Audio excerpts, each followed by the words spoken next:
Okay. Our speaker today is Bart Worden, who is no stranger to this society. He's been here a number of times, and we love to have him here. He's the current leader of the Ethical Culture Society of Westchester. He's a member of the AEU Leadership Committee, and he's also one of the faculty members of the AEU's Summer Lay Leadership Summer School. I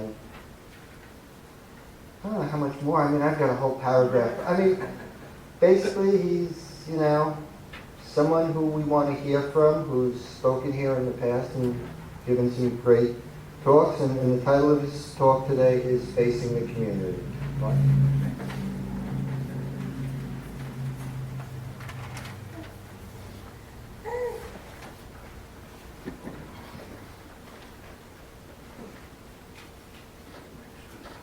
It's nice to be back. It's been a couple of years, actually, I think, since I've been here. So I really am appreciating the chance to be here again.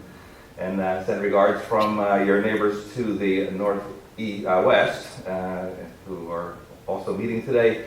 Today we had a thing on reparations for African Americans. And I know this is somebody that was at the AEU Assembly and is kind of making their rounds, so it might be something interesting to check into. Anyway, but that's not for today and for here. Today I really wanted to talk about facing the community. And it sort of comes from a place of thinking about how we came to be as a movement, an ethical culture movement. I think our central question is about how we are to act so that we realize the worth and dignity of others. And ethical culture sprang into being with the expectation that a religion based on ethics would effectively bind people together, and to do that towards a common goal.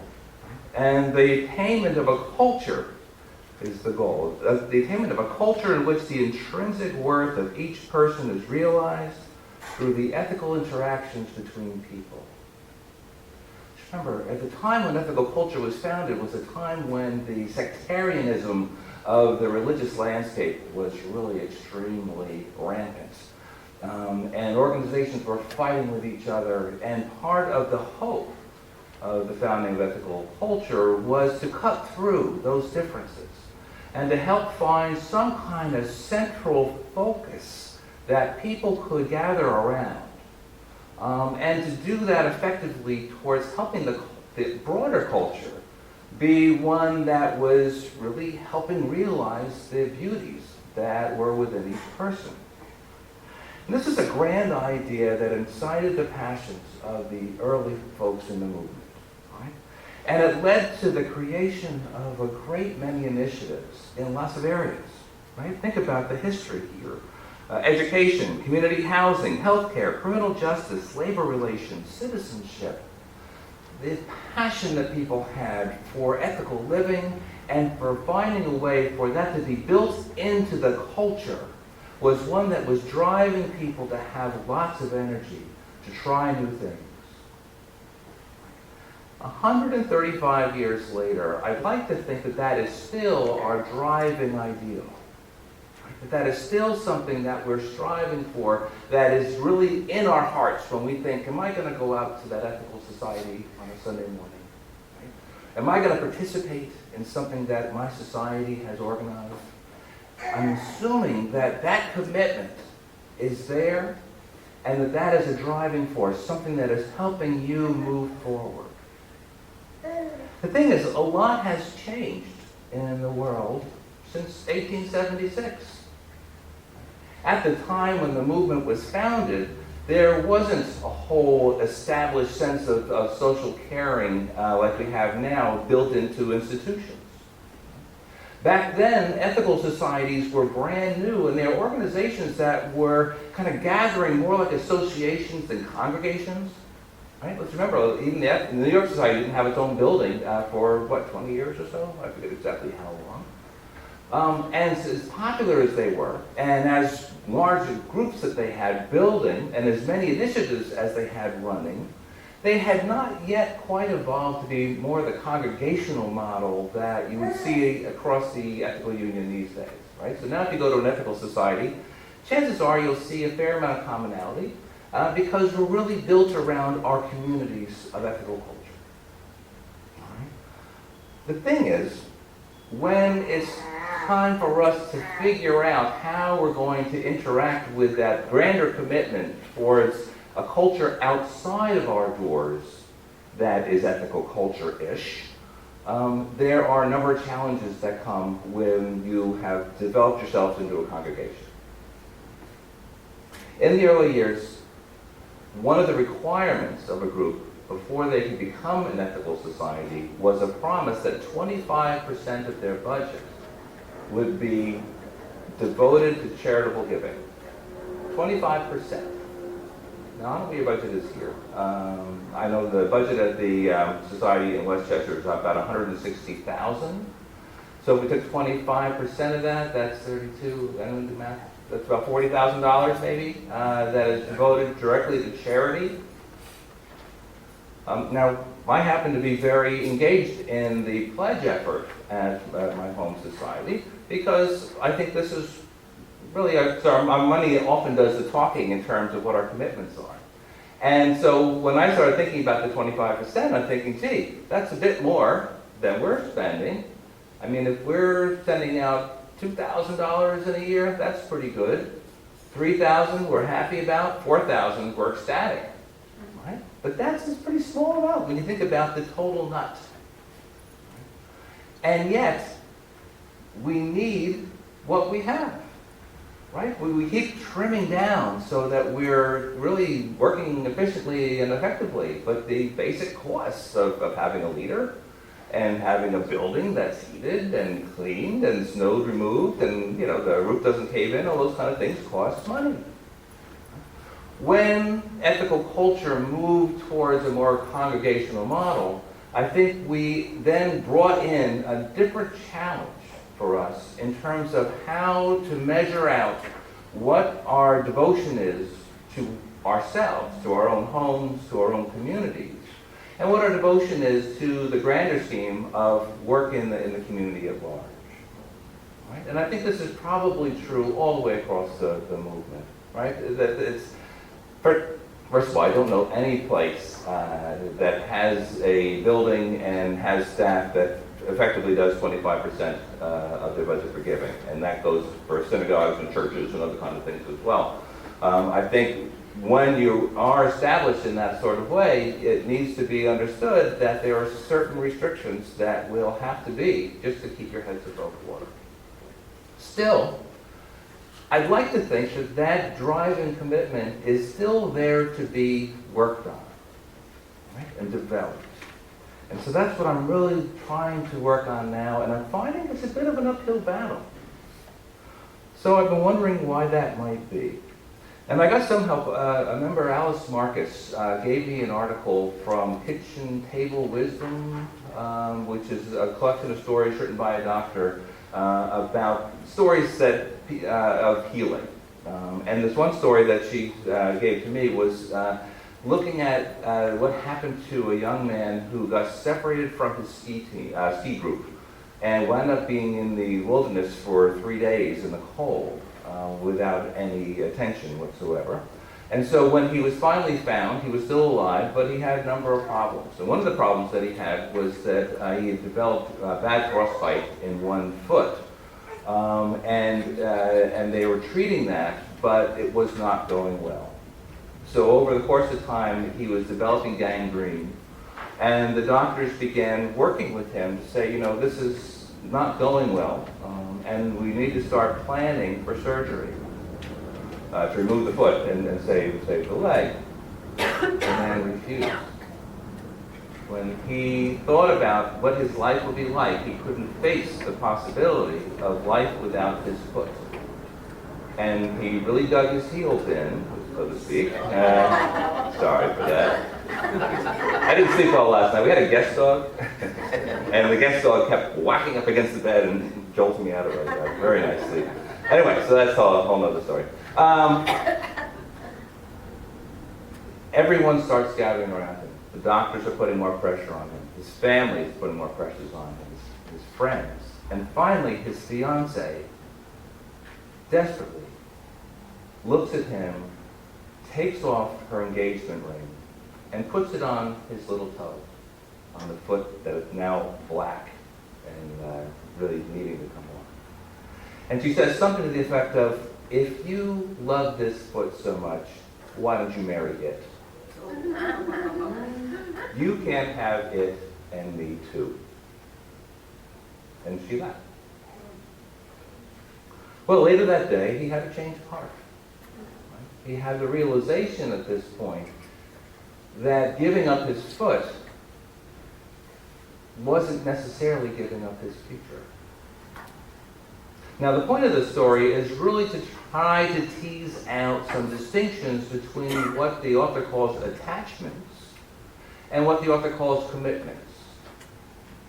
Attachments really are about the things that we're really connected to and probably worry that we can't live without them, right? That if they're gone, we'll be destroyed. Right? So there's a clear attachment that this person was experiencing with his foot. Commitments, on the other end, are not so directed by fear and by worry about losing. Commitments are really more about the future, more about hope, more about the things that pull you forward. When he made the decision to have his foot removed, he was in touch with his commitment to his beloved and to his commitment to carrying on his life, to continuing to do something with his life, despite giving up something that he was attached to. Attachment and commitment. Commitment are the pieces that we connect to that are hopeful, that pull us forward, that pull us sometimes out of ourselves and out of our comfort zones, because we believe that by following them, something good will happen, something worthwhile will happen. Attachments, on the other hand, especially when they don't have commitments, can be dead. Right? I have my own example of this, and an example actually that connects to a religious world. As a child, I grew up in a church, kind of a liberal Christian Reformed kind of church, and I really enjoyed it. In fact, I enjoyed it so much that when I went to college, I thought I should become a minister. And so I was studying for the ministry and kind of really delving into this in a nice way. And I was a philosophy of religion major, and so that was all very exciting. Except that once I got to my junior year and was studying existentialism in the winter in Michigan, which was probably a bad mistake all around, I started to become fully aware that I was an atheist. And atheism is not necessarily a bad thing. And my understanding is seminaries are rather crowded with atheists, so that wouldn't have been such an unusual thing. The downside, however, is I could no longer feel committed to Christianity. And so what I experienced at that point of realization was that I could not, in good faith, pursue the path and go to seminary and to move in, right? Yet I still had the attachments. I loved church. I loved hymns, standing up with people and singing hymns. I loved the youth group, hanging out with friends and getting really riled up around social justice stuff, right? These are things that I loved and felt dearly attached to. Yet without commitment, they were dead. Without commitment, I didn't feel comfortable stepping into a church. I didn't feel comfortable being there for a service. It rang untrue and wrong. Think about it. When our attachments are no longer connected to our commitments, when we pursue the attachments, we'll notice the distress. At least I hope so. Because we can exercise our commitment. And that's the central message of ethical culture. our commitment is there to be exercised. And for us to find some ways to be aware of where our commitments lie and to start organizing our lives around the commitments is the challenge of ethical culture. In my particular case, when my wife invited me, we weren't married at the time, to join her on a Sunday morning at this place that she goes to and I could come too, it was really exciting for me to go to my first ethical society meeting and to be confronted with these people who were so bright and interesting and thoughtful and committed to social justice. It had all the rings that I was wanting from my church without the atheism problem messing it up. And so finding a place where there were people committed to something that I could really get behind and join with really made the difference. I could be in that community. Not only that, I could even carry over some of my old attachments. I don't know if the hymns were probably quite as stirring, but we found some songs to sing together, and that seems to be working out all right. Certainly our groups really help us kind of connect with each other and are thinking about what can we do that would help the world be a better place. These are the kind of things we can get behind and really work on. Right? So that's all to the good. Still, we have a ways to go. And my guess is, in your community here, you may feel there's a ways to go either. I don't know if you're quite happy with the level of activity that you're engaged in the world outside of your doors here. And I don't know, I haven't been here for several years and I'm really not all that clear on what's going on here. But my guess is most societies are struggling with this. Right? Because we think ethical society, deed above creed, these are the kind of things that have people thinking we should be out and about and doing things in the community. And yet, on the other end, we have our own worries to sort out, right? I mean, it's hard enough just having an ethical community in an ethical society and keeping your building open and keeping your place staffed and all those kind of things have their own struggles, right? So it's kind of complicated trying to get all these pieces together. What I'm encouraging is to at least put some time aside, even if it's 25% of time, put some time aside to thinking about who really is our audience. Is our audience us, the people that we see on a Sunday morning, or is our audience the world outside of our doors?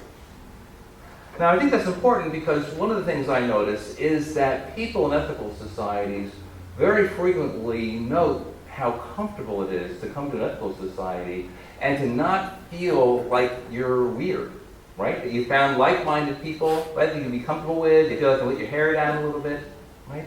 And that level of comfort is really intoxicating, if you ask me, especially if you're a person who feels a little bit on the outside of the mainstream.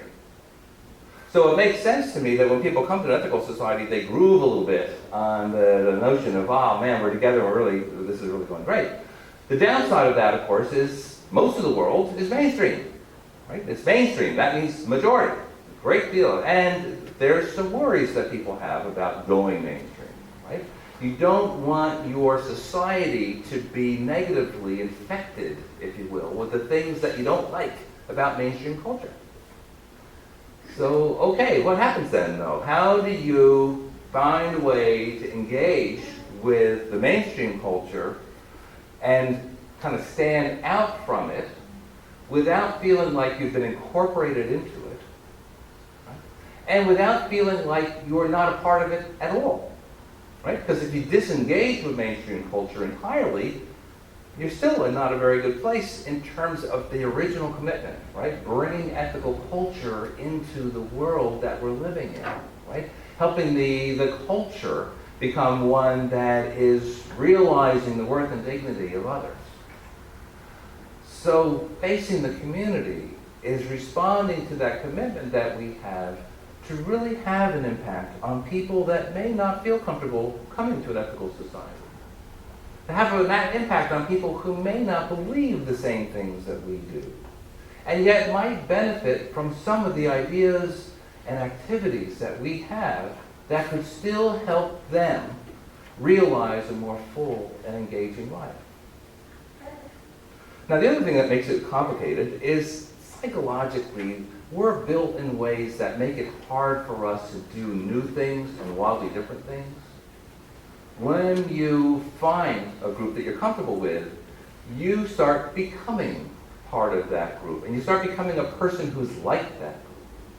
And one of the things that's complicated for groups is to do things differently, right? Groups bind together over the commonalities, but have struggles figuring out what to do when differences arise, right? How many people here are planning to vote Republican this year? No hands? Okay, what? Like, all right, but let's imagine though, let's say half the population votes Republican, and we have no Republicans in our congregation. What does that say? Right? Well, it says we maybe are right, and everybody else is wrong, but does that really take us where we need to be? Does that really help us engage with the world outside of our doors in a way that helps incite ethical culture? Still, it's hard to do. I've been very interested in Occupy Wall Street. Anyone gone down to Zuccotti Park? Hey, I've been there 3 times now. And it was really instructive because I went down kind of out of curiosity, but also with a sense of respect. And reading the things that they are saying about themselves, I really appreciated the stories of the 99% and what people were just saying about themselves. It didn't seem like they were out there making like demands and yelling at people and that sort of thing so much. It's really just calling attention to predicaments, calling attention to a demand to be recognized as a human being and to bring more humanity into our decision making and into our appreciations of people in the world. And so I went down thinking, okay, this is something I can get behind and be part of. And what I realized once I was there is, remember that shy kid with the UNICEF box? Well, that was me, 40, 50 years later at Zuccotti Park. I got to the park and I was just mute. I didn't speak to a single person for an hour or so that I wandered around. And there are lots of people to talk to. There are lots of signs. There are lots of things going on.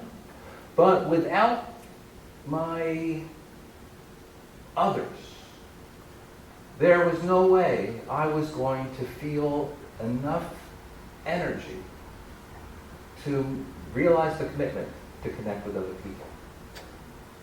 So I wandered around a while and I went back home. But then, dutifully, I went back and told people at the Ethical Society, where I usually am, about that story. And don't you know, after that meeting, several people came up and said, you know what, I'm kind of interested in going down there too. And so the next time we went down, we made arrangements to meet up with a few people. And that was October 29. Do you remember October 29? That was one of those bad weather days. What was supposed to happen is people from the Sunday school decided they wanted to do a play for the Thanksgiving Festival on the 99%. And so we're going to do some videotaped interviews of people, and we're going to really kind of get some things ready for the Sunday school and all. So 2 people from the Sunday school came, and somebody else who's in the Raging Grannies came, and I was there. And it was very cold, very wet, and we were just soaked and kind of miserable. But we were together. And what I found is having a purpose, having a plan, meant that we were connecting more with people, right? Because we had a reason to be there. We had an interest in what people were doing. And so we were able to start asking more questions and getting into more stuff. Well, don't you know, that led to another group of people wanting to go down again, because one of the things they found when they were visiting is that the vegans that were in the park were needing more gluten-free vegan food. And so, okay, let's use the kitchen at the Ethical Society. We'll develop some nice recipes with gluten-free vegan food. We cooked it together, we popped it in our car, and a bunch of us drove down and gave the food in. Right? Now, maybe this is not going to make the Occupy Wall Street movement last another 10 days or do anything particularly different, but it is helping us connect with people there. And I'm not too sure where it's going to go next. Next Sunday we have the 99% play and that little video, so I'm kind of curious to see what that instills in other people. The point, however, is that we have this commitment to realizing ethical culture in the world at large. And to exercise that commitment, we need more opportunities in the world at large, doing things with other people that we're not necessarily going to see come across our doors. And so my encouragement is for you to be thinking along those lines. Right? Get in touch with the things that you have some passion about. Get in touch with the things that you'd like to be committed to doing. And then, since you're part of an ethical society, look for other people who share that commitment. Other people who might be able to join with you to help you mix it up a little bit if you go to try something. And then, by all means, get out there and try it. There's no real reason to wait if you think about it. I'd like to close with a rereading, or rewriting, if you will, of something from Rabbi Hillel. You probably remember this one. If I'm not for myself, I'm sure you've heard that before. But I thought I'd do it more from the ethical culture point of view, where the smallest number is 2. If we are not for ourselves, then who will be for us? And if we are only for ourselves, then what are we? And if not now, when?